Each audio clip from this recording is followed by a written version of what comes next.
Play-House Memoranda by Charles Lamb. I once sat in the pit of Drury Lane Theatre next to a blind man, who, I afterwards learned, was a street musician, well known about London. The play was Richard III, and it was curious to observe the interest which he took in every successive scene, so far more lively than could be perceived in any of the company around him. At those pathetic interviews between the Queen and Duchess of York, after the murder of the children, his eyes, or rather the places where eyes should have been, gushed out tears in torrents, and he sat entranced in attention, while everyone about him was tittering, partly at him, and partly at the grotesque figures and wretched action of the women, who had been selected by managerial taste to personate those royal mourners. Having no drawback of sight to impair his sensibilities, he simply attended to the scene and received its unsophisticated impression. So much the rather her celestial light shone inward. I was pleased with an observation which he made when I asked him how he liked Kemble, who played Richard. "I should have thought," said he, "that that man had been reading something out of a book, if I had not known that I was in a playhouse."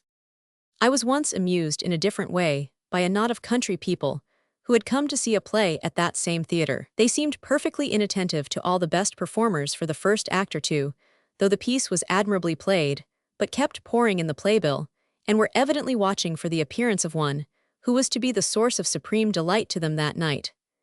At length the expected actor arrived, who happened to be in possession of a very insignificant part, not much above a mute. I saw their faint attempt at raising a clap on his appearance, and their disappointment at not being seconded by the audience in general. I saw them try to admire, and to find out something very wonderful in him, and wondering all the while at the moderate sensation he produced. I saw their pleasure and their interest subside at last into flat mortification, when the riddle was at once unfolded by my recollecting that this performer bore the same name with an PG 185 actor, then in the acme of his celebrity at Covent Garden, but who lately finished his theatrical and mortal career on the other side the Atlantic. They had come to see Mr. C, but had come to the wrong house. Is it a stale remark to say that I have constantly found the interest excited at a playhouse to bear an exact inverse proportion to the price paid for admission?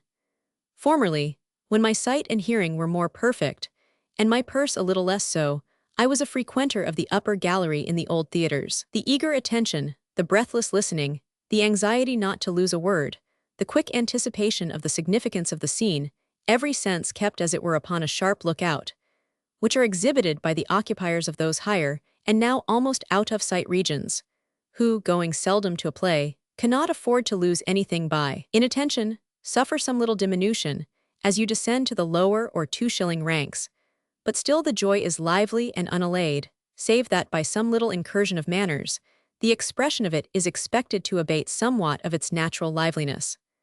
The oaken plaudits of the trunkmaker would here be considered as going a little beyond the line. In the pit first begins that accursed critical faculty, which, making a man the judge of his own pleasures, too often constitutes him the executioner of his own and others. You may see the jealousy of being unduly pleased, the suspicion of being taken in to admire. In short, the vile critical spirit, creeping and diffusing itself, and spreading from the wrinkled brows and cloudy eyes of the front-row sages and newspaper reporters, its proper residence, till it infects and clouds over the thoughtless, vacant countenance of John Bull tradesmen and clerks of counting-houses, who, but for that approximation, would have been contented to have grinned without rule, and to have been pleased without asking why. The sitting next a critic is contagious. Still now and then, a genuine spectator is to be found among them, a shopkeeper and his family, whose honest titillations of mirth and generous chucklings of applause cannot wait or be at leisure to take the cue from the sour judging faces about them. Haply they never dreamed that there were such animals in nature as critics or reviewers. Even the idea of an author may be a speculation they never entered into, but they take the mirth they find as a pure effusion of the actor folks, set there on purpose to make them fun. I love the un-PG 186, inquiring gratitude of such spectators. As for the boxes, I never can understand what brings the people there. I see such frigid indifference, such unconcerned spectatorship, such impenetrability to pleasure or its contrary, such being in the house and yet not of it. Certainly they come far nearer the nature of the gods, upon the system of Lucretius at least, than those honest, hearty, well-pleased, unindifferent mortals above, who from time immemorial have had that name, upon no other ground than situation, assigned them. Take the Playhouse altogether, there is a less sum of enjoyment than used to be. Formerly you might see something like the effect of a novelty upon a citizen, his wife and daughters, in the pit, their curiosity upon every new face that entered upon the stage. The talk of how they got in at the door, and how they were crowded upon some former occasion, made a topic till the curtain drew up. People go too often nowadays to make their ingress or egress of consequence. Children of 7 years of age will talk as familiarly of the performers, aye, and as knowingly, according to the received opinion, as grown persons, more than the grown persons in my time. Oh, when shall I forget first seeing a play at the age of 5 or 6? It was Artaxerxes. Who played or who sang in it, I know not. Such low ideas as actors' names or actors' merits never entered my head. The mystery of delight was not cut open and dissipated for me by those who took me there.